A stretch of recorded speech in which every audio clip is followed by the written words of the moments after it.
Let's go to this story. A new report that has found a catalogue of appalling conditions in prisons throughout England and Wales. This includes apparently broken windows. That's clearly not a good look in a prison.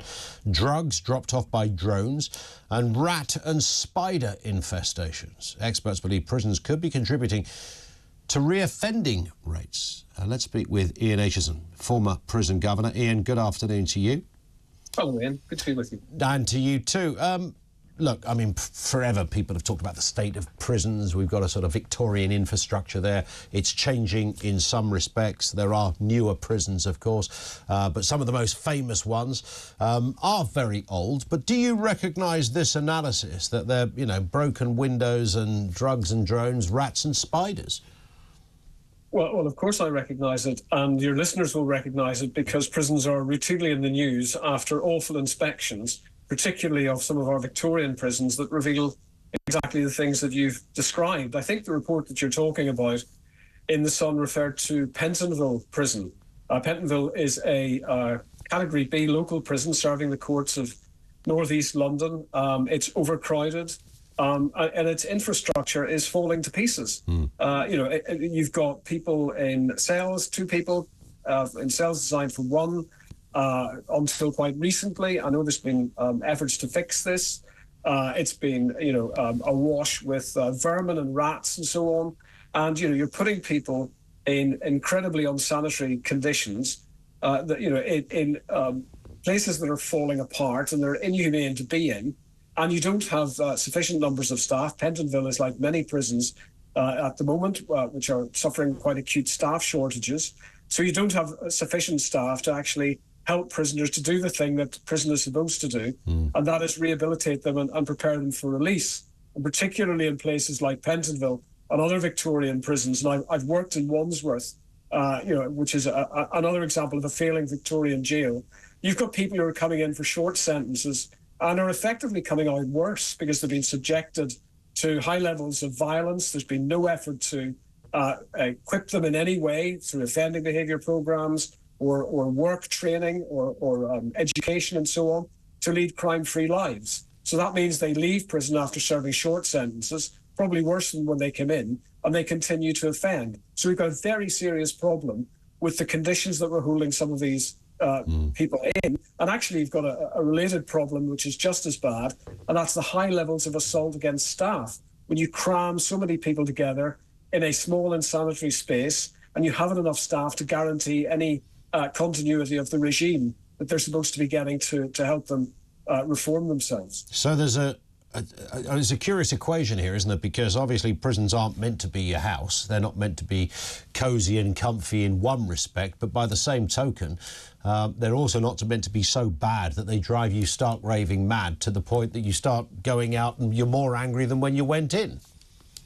Well, exactly. What's the point in that? If we want, prisons are supposed to do 2 things. They're supposed to punish people. I don't have a problem with that. People who cause harm deserve to be in prison. And we nearly ran into a situation recently when the new Labour government came in where we had no space for people who cause serious and violent harm to be put.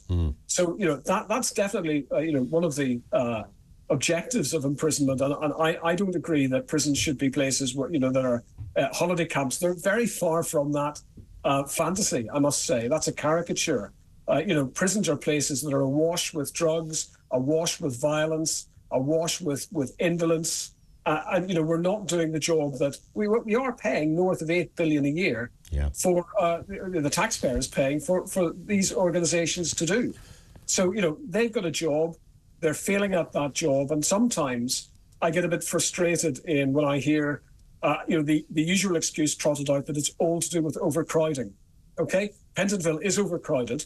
Lots of prisons that are just as disgraceful in terms of the way the infrastructure has fallen apart, in terms of infestation with vermin and so on, are not overcrowded. So something else is going on here. And I suspect one of those things is the fact that, although money is tight, it's not being spent properly on the right things. We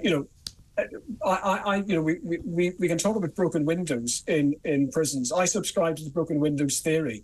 But if you're in a prison like Pentonville, which has got lots of broken windows, or other places, and you get relentless excuses from the hierarchy of the prison service that it's not efficient for scale to be able to repair these things quickly.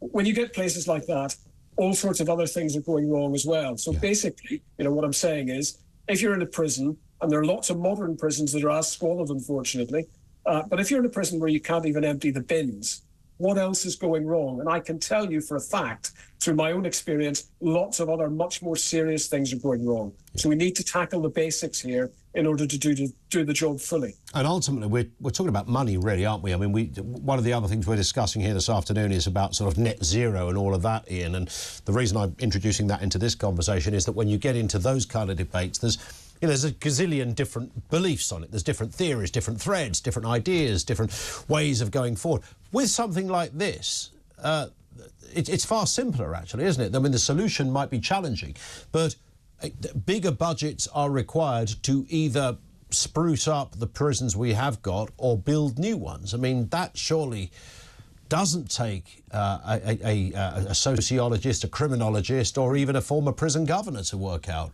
We all surely know that. Right. Well, I mean, the Conservative government stopped building itself out of the problem, and that is a major failure, that we have, people coming into prison on one end and not enough capacity to deal with them at the other. So we have, excuse me. So we have to change the physics of this.